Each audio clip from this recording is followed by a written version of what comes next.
Sebelumnya beberapa bulan yang lalu ya, beliau itu udah sering curhat sama saya. Beliau itu curhat, "Bang, ini pemberitaan ini sudah sangat luar biasa terhadap diri saya. Saya ingin menjawab juga serba susah," kata beliau. Karena kan proses hukum ini sudah ditangani oleh penyidik. Apapun terkait dengan kasus hukum ini, tentunya penyidik melalui humas yang akan menyampaikan. Kata beliau gitu. Sebagai anggota polisi aktif, beliau sangat menghormati proses hukum yang sedang berjalan ini. Dan beliau juga tidak ada kapasitas untuk menyampaikan versinya secara tersendiri. Karena saya kira proses pemeriksaan yang sedang berlangsung di Polda Jawa Barat itu penyampaiannya haruslah objektif dengan memeriksa pelapor, terlapor, saksi-saksi pelapor, saksi-saksi terlapor maupun ahli. Tentunya penyampaian yang disampaikan humas itu semua sudah dirangkum semuanya. Kalau beliau hanya menyampaikan hanya secara versinya sendiri, tentunya itu kan kuranglah objektif. Dan terkesan nantinya subjektivitas, ingin melakukan pembelaan diri, pandangannya nantinya. Makanya beliau itu menyerahkan sepenuhnya kepada kepolisian yang sedang menangani kasus tersebut. Jujur ya, secara pribadi kita juga sangat prihatin dan kita juga memiliki rasa empati terhadap beliau yang telah kehilangan anaknya akibat dari pembunuhan pada tanggal 27 Agustus 2016. Saya secara pribadi itu berduka atas kehilangan putra tercinta daripada Bapak Ibtu Rudiana. Di sini kasusnya itu sangat simpel sekali. Karena memang ini sudah 8 tahun adanya film Vina sebelum 7 hari itu telah tersebar dan telah dipertontonkan, semua masyarakat tertuju kepada pelaku, kan begitu. Kita semua juga menginginkan agar pelaku ini ditangkap. Kita semua netizen menginginkan agar ini diungkap. Setelah diungkap oleh rekan-rekan penyidik dengan gesit, cepat, dan tegas, tiba-tiba dalam detik itu juga pola pikir masyarakat ataupun netizen berubah dengan opini yang saat ini terpidana bukanlah pelakunya. Ini yang kita merasa bersedih. Karena apa? Karena sudah ada proses hukum yang telah memeriksa dan mengadili itu. Baik dari tingkat pra-peradilan dahulunya pada tanggal 4 Januari 2017, para terpidana ini telah melakukan pra-peradilan, menguji syarat formilnya, dan itu ditolak, mereka kalah. Dan di tingkat pengadilan tingkat pertama itu mereka dijatuhkan vonis seumur hidup. Mereka uji lagi nih di pengadilan tinggi, begitu juga kalah. Sampai ke kasasi Mahkamah Agung itu juga kalah. Artinya bahwasanya perkara ini telah diuji dan diperiksa oleh lembaga yang berwenang, dalam hal ini pihak kepolisian, kejaksaan, dan pengadilan. Kita semua tentu harus hormat terhadap apa yang telah diputuskan oleh pengadilan. Akan tetapi negara memberikan langkah hukum terhadap putusan yang telah memperoleh kekuatan hukum tetap, yaitu peninjauan kembali.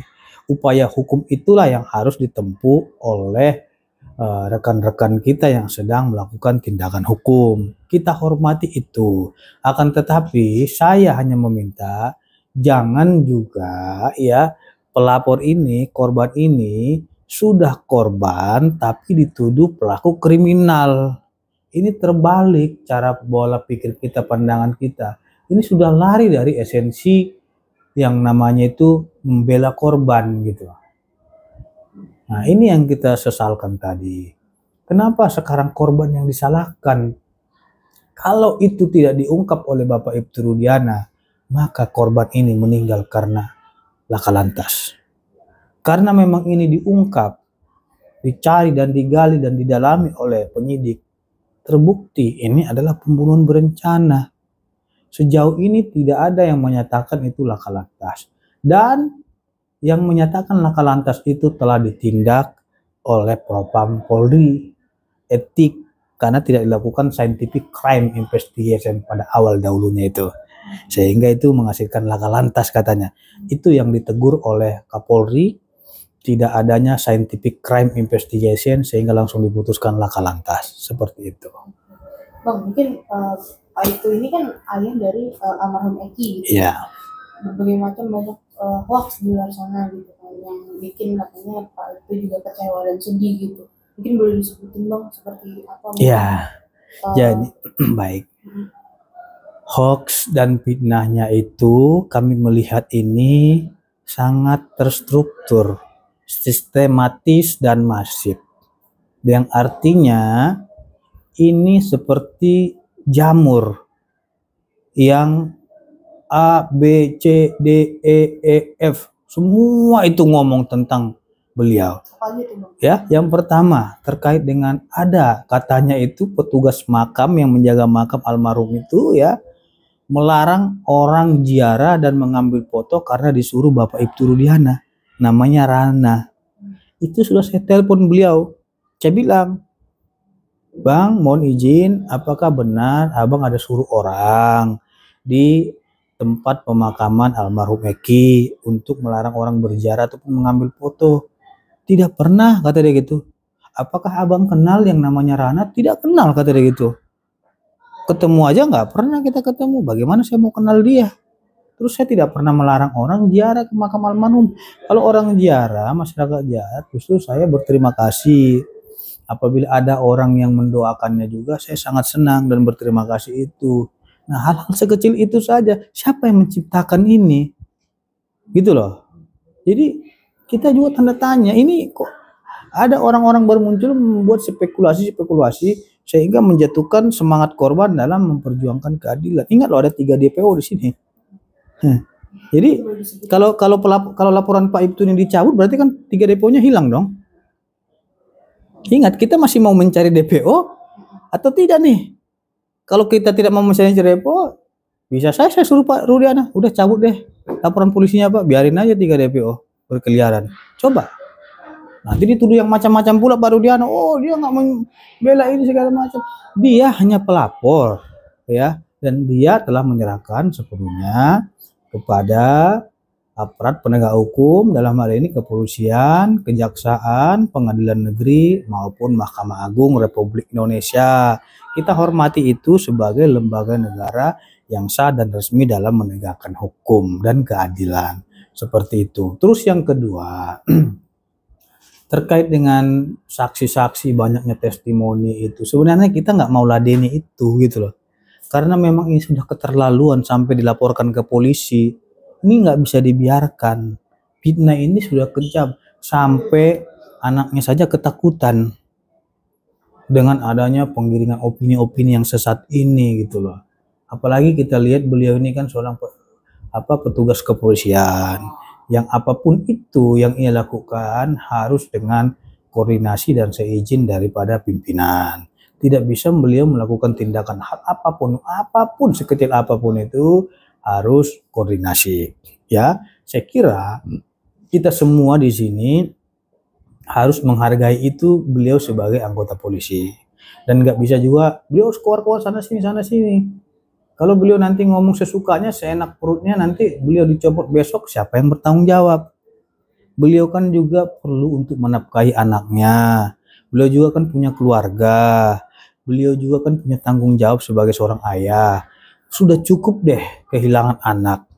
Jangan juga nanti kehilangan keluarga. Itu yang menjadi pertimbangan saya juga sebagai penasihat hukum.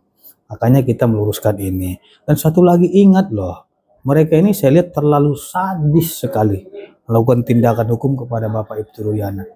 Di sini mereka tidak ada melayangkan somasi loh kepada Bapak Ibtu Rudiana, langsung lapor. Seharusnya diberikan dulu hak kepada Bapak Ibtu Rudiana untuk menjawab 1x24 jam misalnya, atau 3x24 jam seperti yang kita lakukan itu nanti kan akan dijawab.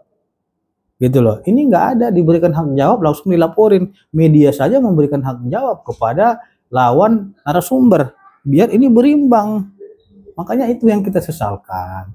Kenapa main lapor-laporan? Kenapa nggak tanya dulu ataupun somasi dulu deh minimal.